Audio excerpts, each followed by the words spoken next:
안녕하세요 시청자님들. 오늘은 많은 분들이 궁금해하시는 서버 개발자 면접에서 자주 나오는 핵심 질문들에 대해 이야기해 보려고 합니다. 혹시 면접을 앞두고 계신가요? 아니면 이직을 준비하고 계신 분들이시겠죠? 서버 개발자로 취업하거나 이직할 때 가장 중요한 것이 바로 면접에서 어떤 질문들이 나올지 미리 준비하는 것입니다. 특히 신입 개발자분들은 이론은 알고 있지만 실제 면접에서 어떻게 답변해야 할지 막막하실 텐데요. 오늘 제가 실제 면접관으로서 수년간 경험한 내용을 바탕으로 정말 자주 나오는 서버 면접 질문들과 그에 대한 적절한 답변 방향을 알려드리겠습니다. 이 영상을 끝까지 들으시면 여러분도 자신감을 가지고 서버 개발자 면접에 임하실 수 있을 것입니다. 그럼 지금부터 시작해보겠습니다. 첫 번째로 이야기할 주제는 데이터베이스 관련 면접 질문입니다. 서버 개발에서 데이터베이스는 정말 빠질 수 없는 핵심 요소죠. 거의 모든 서버 면접에서 데이터베이스에 대한 질문이 나온다고 보시면 됩니다. 그 중에서도 가장 기본적이면서도 중요한 질문이 바로 이것입니다. 관계형 데이터베이스와 비관계형 데이터베이스의 차이점과 각각의 장단점에 대해 설명해주세요. 이 질문은 정말 클래식한 질문이지만 여전히 많은 면접에서 나오고 있습니다. 왜냐하면 이 질문 하나로 지원자의 데이터베이스에 대한 기본 이해도를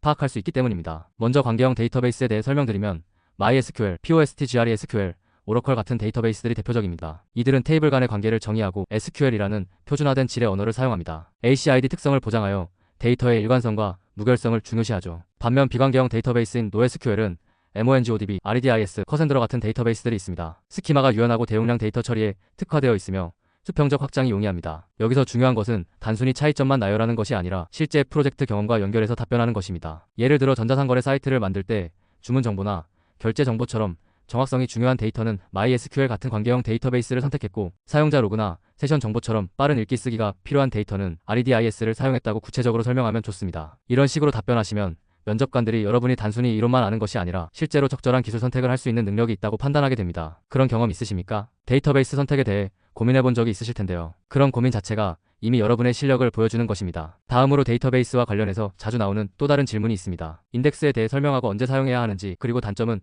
무엇인지 말씀해 주세요. 이 질문도 정말 많이 나오는데 생각보다 제대로 답변하지 못하는 분들이 많습니다. 인덱스는 간단히 말해 데이터를 빠르게 찾기 위한 목록입니다. 책의 색인과 같은 개념이죠. 인덱스가 있으면 WHER이 절이나 ORDR, BY 절에서 훨씬 빠른 검색이 가능합니다. 특히 대용량 데이터에서 그 효과가 극명하게 나타납니다. 하지만 인덱스에는 단점도 있습니다. 첫째로 추가 저장 공간이 필요하고, 둘째로 데이터 삽입 수정 삭제 시 인덱스도 함께 업데이트해야 하므로 성능이 느려질 수 있습니다. 따라서 읽기가 많고 쓰기가 적은 경우에 인덱스를 적극 활용하고, 반대의 경우에는 신중하게 고려해야 합니다. 실제 프로젝트에서 게시판 검색 기능을 구현할 때 제목과 내용 컬럼에 인덱스를 걸어서 검색 속도를 10배 이상 향상시킨 경험이 있다고 구체적으로 설명하면 더욱 좋습니다. 이런 실무 경험을 바탕으로 한 답변이 면접관들에게는 가장 인상적입니다. 두 번째로 이야기할 주제는 네트워크와 HTTP 관련 면접 질문입니다. 서버 개발자에게 네트워크 지식은 정말 필수입니다. 클라이언트와 서버가 어떻게 통신하는지, HTTP가 어떻게 동작하는지, 이런 기본기가 탄탄해야 좋은 서버를 만들 수 있죠. 그 중에서도 가장 자주 나오는 질문이 바로 이것입니다. HTTP와 HTTPS의 차이점을 설명하고 HTTPS가 보안상 어떤 이점을 제공하는지 설명해주세요. 이 질문은 웹 개발의 기본 중에 기본이지만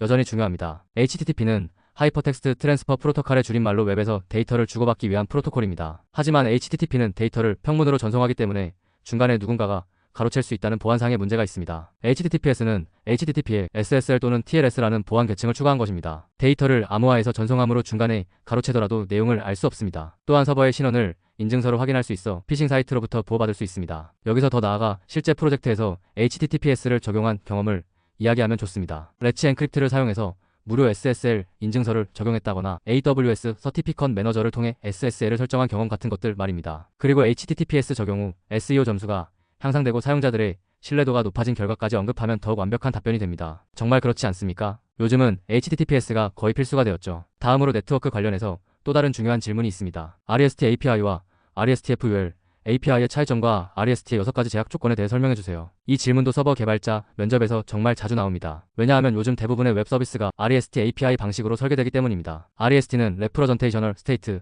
트랜스퍼의 줄임말로 웹의 기존 기술과 HTTP 프로토콜을 그대로 활용하는 아키텍처 스타일입니다. REST의 6가지 제약 조건은 다음과 같습니다. 첫째, 클라이언트 서버 구조입니다. 둘째, 무상태성으로 각 요청이 독립적이어야 합니다. 셋째, 캐시 가능성으로 응답이 캐시될 수 있어야 합니다. 넷째, 계층화 시스템으로 여러 계층으로 구성될 수 있습니다. 다섯째, 코드 온 디맨드로 필요시 코드를 다운로드할 수 있습니다. 여섯째, 유니폼 인터페이스로 일관된 인터페이스를 제공해야 합니다. RESTful API는 이런 REST 원칙을 잘 지킨 API를 말합니다. 실제로는 완벽하게 모든 제약 조건을 지키기 어려운 경우가 많아서 REST API와 RESTful API를 구분해서 사용하기도 합니다. 여기서 중요한 것은 이론뿐만 아니라 실제 API 설계 경험을 함께 이야기하는 것입니다. 예를 들어 회원관리 API를 설계할 때 GT 유저주로 회원 목록 조회, POST 유저주로 회원 생성, POT 유저주로 특정 회원 수정, 이런 식으로 HTTP 메서드와 URI를 의미있게 설계한 경험을 설명하면 좋습니다. 또한 상태 코드도 적절히 사용해서 200은 성공, 201은 생성 성공, 404는 리소스 없음, 500은 서버 에러, 이런 식으로 클라이언트가 쉽게 이해할 수 있도록 설계했다고 말씀하시면 됩니다. 세 번째로 이야기할 주제는 서버 아키텍처와 성능 관련 면접 질문입니다. 요즘 서버 개발에서 가장 중요하게 여겨지는 부분 중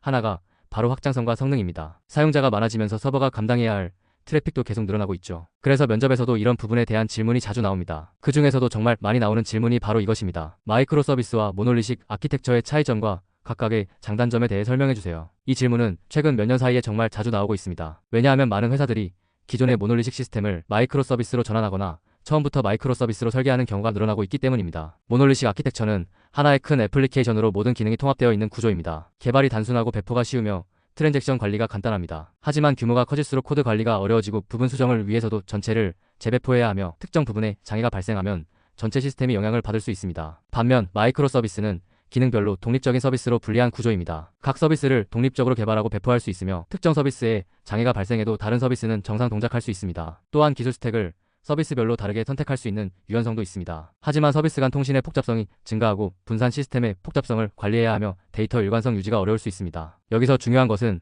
무조건 어느 것이 좋다는 식으로 답변하지 않는 것입니다. 프로젝트의 규모와 팀의 상황, 비즈니스 요구사항에 따라 적절한 선택이 달라질 수 있다고 답변하는 것이 좋습니다. 예를 들어 스타트업 초기에는 빠른 개발과 배포가 중요하므로 모놀리식으로 시작했다가 서비스가 성장하면서 마이크로 서비스로 전환을 고려했다는 식으로 실무적인 관점에서 접근하면 좋습니다. 그런 경험 있으십니까? 작은 프로젝트에서 시작해서 점점 커지면서 아키텍처 고민을 해본 적이 있으실 텐데요. 그런 고민과 경험이 바로 여러분의 성장을 보여주는 것입니다. 다음으로 성능 관련해서 자주 나오는 또 다른 중요한 질문이 있습니다. 로드 밸런싱에 대해 설명하고 주요 알고리즘들의 특징을 말씀해주세요. 이 질문도 서버의 확장성과 관련해서 정말 중요한 개념입니다. 로드 밸런싱은 여러 서버의 부하를 분산시켜 전체 시스템의 성능과 가용성을 향상시키는 기술입니다. 주요 알고리즘들을 살펴보면 먼저 라운드 로빈이 있습니다. 요청을 순서대로 각 서버에 배분하는 가장 간단한 방법입니다. 모든 서버의 성능이 비슷할 때 효과적입니다. 두 번째로 가중 라운드 로빈이 있습니다. 서버별로 가중치를 주어 성능이 좋은 서버에 더 많은 요청을 보내는 방법입니다. 세 번째로 최소 연결 방식이 있습니다. 현재 연결수가 가장 적은 서버로 요청을 보내는 방법으로 연결 시간이 다양한 경우에 효과적입니다. 네 번째로 IP 해시 방식이 있습니다. 클라이언트 IP를 해시해서 특정 서버로 고정적으로 보내는 방법으로 세션 관리가 필요한 경우에 유용합니다. 실제 프로젝트에서는 AWS의 애플러케이션 로드 밸런서나 NGINX를 사용해서 로드 밸런싱을 구현한 경험을 이야기하면 좋습니다. 특히 트래픽이 급증했을 때 서버를 추가하고 로드 밸런서를 통해 안정적으로 서비스를 유지한 경험 같은 것들 말입니다. 이런 실무 경험은 면접관들에게 매우 인상적입니다. 네 번째로 이야기할 주제는 보안과 인증 관련 면접 질문입니다. 서버 개발에서 보안은 정말 중요한 부분입니다. 사용자의 개인정보를 다루고 중요한 비즈니스 데이터를 처리하는 만큼 보안에 대한 이해는 필수입니다. 그래서 면접에서도 보안 관련 질문이 자주 나옵니다. 그 중에서도 가장 기본적이면서도 중요한 질문이 바로 이것입니다. JWT와 세션 기반 인증의 차이점과 각각의 장단점에 대해 설명해주세요. 이 질문은 최근 들어 정말 자주 나오고 있습니다. 왜냐하면 SPA나 모바일 앱이 늘어나면서 JWT 기반 인증을 사용하는 경우가 많아졌기 때문입니다. 세션 기반 인증은 전통적인 방식으로 사용자가 로그인하면 서버에서 세션을 생성하고 세션 아이디를 클라이언트에게 쿠키로 전달합니다. 이후 요청마다 세션 아이디를 확인해서 인증을 처리합니다. 장점은 서버에서 세션을 완전히 제어할 수 있고 언제든지 세션을 무효화할 수 있다는 것입니다. 하지만 세션 정보를 서버에 저장해야 하므로 메모리를 사용하고 여러 서버 환경에서는 세션 공유 문제가 발생할 수 있습니다. 반면 JWT는 JSON, 외부 토큰의 줄임말로 토큰 자체에 사용자 정보가 포함되어 있습니다. 서버에서 별도의 세션 저장소가 필요 없고 스테이트리스함으로 확장성이 좋습니다. 여러 도메인 간에도 쉽게 사용할 수 있죠. 하지만 토큰이 탈취되면 만료되기 전까지 사용될 수 있고 토큰 크기가 커서 네트워크 오버헤드가 발생할 수 있습니다. 실제 프로젝트에서는 어떤 상황에서 어떤 인증 방식을 선택했는지 구체적으로 설명하면 좋습니다. 예를 들어 관리자 페이지처럼 보안이 중요한 부분은 세션 기반으로 하고 모바일 API는 JWT를 사용했다는 식으로 상황에 맞는 기술 선택을 했다고 설명하면 됩니다. 정말 그렇지 않습니까? 보안은 타협할 수 없는 부분이니까요. 다음으로 보안 관련해서 또 다른 중요한 질문이 있습니다. SQL 인젝션과 XSS 공격에 대해 설명하고 어떻게 방어할 수 있는지 말씀해주세요. 이 질문도 서버 개발자라면 반드시 알아야 할 내용입니다. SQL 인젝션은 사용자 입력값을 통해 악의적인 SQL 쿼리를 실행시키는 공격입니다. 예를 들어 로그인 폼에서 사용자명에 admin or 11 같은 값을 입력해서 인증을